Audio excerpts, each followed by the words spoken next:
got one of these, or one of these, or one of those, then you too might be responsible for neglecting workers' rights in emerging economies. Somehow. Maybe. Arguably. Not. Yeah. Well, to find out, this video investigates who in fact is responsible for workers' safety in global production systems. By highlighting two cases of contract manufacturing in Bangladesh and southern China respectively, we argue that hazardous working conditions in global production systems are a consequence of a 21st century capitalist system where firms outsource via global production systems to minimize costs and maximize profits. Hence, rather than outlining any government, producer or individual to be responsible, we point to the emerging production systems themselves in which responsibility cannot be allocated to one single actor.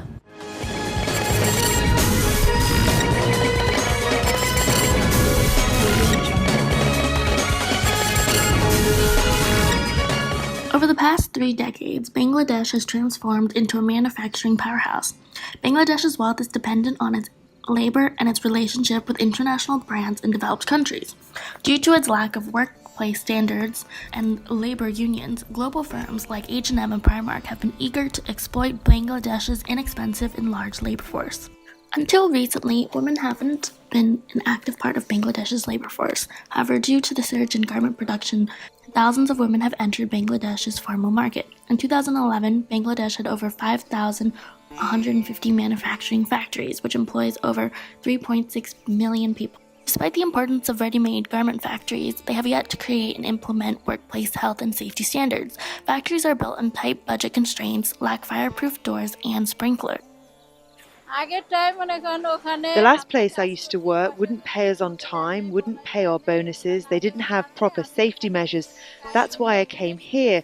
This factory is much better. The Rana Plaza catastrophe in April 2013 is one of the worst factory disasters in the world. The collapse killed 30 people and injured over 1,100 workers. The incident highlighted the poor working conditions and the state's lack of regulation. There are many other factories that aren't doing what they need to be doing to make sure the workers are safe. And there we see that workers are getting injured or killed, but there are also many who are careful like us. Since the collapse of the Rana Plaza, it has shifted the responsibility of workplace safety onto global retail companies. Likewise, the Bangladeshi government has played a key role in addressing worker safety by increasing wages and encouraging the formation of labor unions. Another example of poor working conditions emerging due to the spread of the global production system is the Taiwanese-owned Foxconn. Foxconn is the world's largest multinational electronics contract manufacturing company and operates in multiple countries, including Brazil, India, and South Korea. It has the largest concentration in China, employing almost 1.2 million Chinese workers. Following 2010, the largest Foxconn factory in southern China has been subject to severe controversy after 13 workers committed suicide by jumping from the dormitories.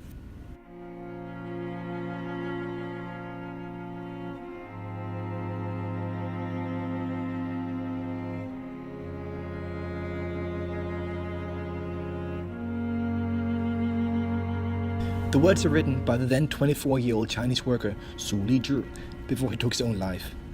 Touchingly, they reflect the life inside Foxconn, a life in which workers and electronic pieces appear alike, and body, work, and mind are reduced to repetitive mechanic movements indistinguishable from one another. A life defined by overcrowded dormitories, excessive overtime work, and the absence of breaks when targets are not met. It echoes the findings of accumulating international Foxconn reports that show that workers too often are subjected to water and air pollution. It also reveals the absence of hope when workers receive no right to union representation to improve their work situation.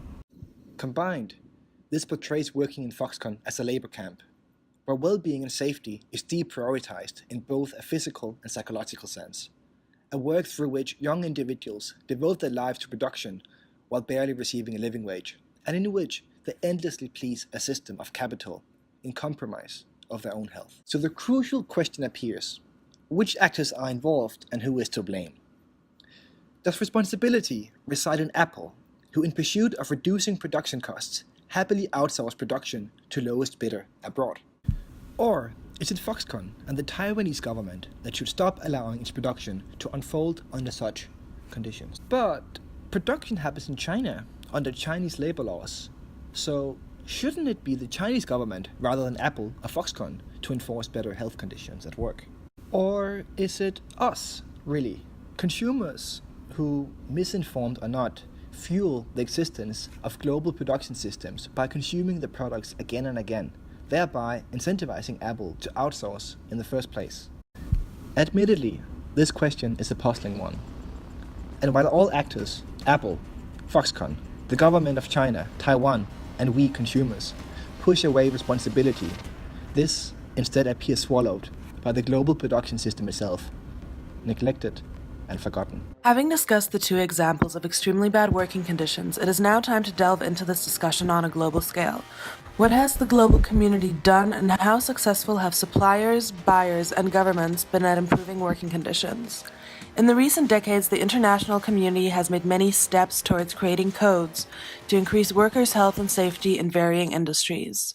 One of these is the ILO Decent Work Agenda, which aims to highlight such issues as dignity, equality, equal income, and fair working conditions. Other agendas, movements, and codes, such as the Ethical Trade Initiative, Better Work, or Social Accountability International, are in place across the world.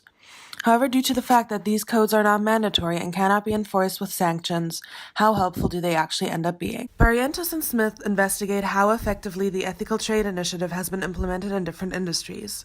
Within these, they find that some basic conditions such as the minimum wage, working hours, and deductions for employment benefits, as well as basic health and safety aspects, did improve. However, other fundamental aspects such as bargaining rights, freedom to association, and discrimination did not improve.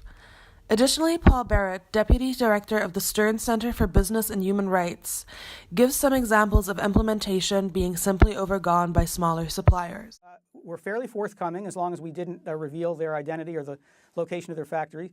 In one, the owner basically showed us that he had purchased a fire safety plan that was necessary to join a certain trade association. And when we asked him whether he had actually implemented the plan, he said, oh, no. He didn't have the money to do that. So he had basically bought a phony fire plan to show to people who came to his factory. In the other one, the owner told us that a government inspector had been by and had left with him a list of fire safety requirements. Another cause of codes not being implemented is due to the reliance of suppliers on the global buyers. Global buyers are often volatile in the amount they need produced over short periods of time. This means that large orders can often be placed on very short notice. If they refuse to complete these orders, the suppliers risk losing future custom from that buyer. Suppliers may cope with this either through increasing overtime or intensifying the use of casual and contract labor, both of which are restricted under example of the Ethical Trade Initiative codes.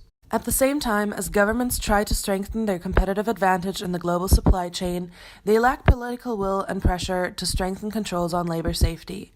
This comes from the fear to drive companies out of the country to other nations due to increasing prices if they were to fully implement the codes. Hence, on a global scale, even though codes of health and safety implemented have improved the overall situation, they fail to challenge both the embedded commercial practices as well as the social relations which underpin poor labor standards. Most codes and regulations only focus on measurable health outcomes rather than the underlying unequal structure of the global production system. In conclusion, we have explored the two case studies of Bangladesh and Foxconn in more detail and brought some reflection on responsibility and accountability in global production systems. We argue that responsibility cannot be put on any specific actor, but rather on the structure of global production systems, which give little incentive to protect workers' safety while pursuing profits. But what do you believe? Who do you think should be held responsible for workplace safety in the global production systems?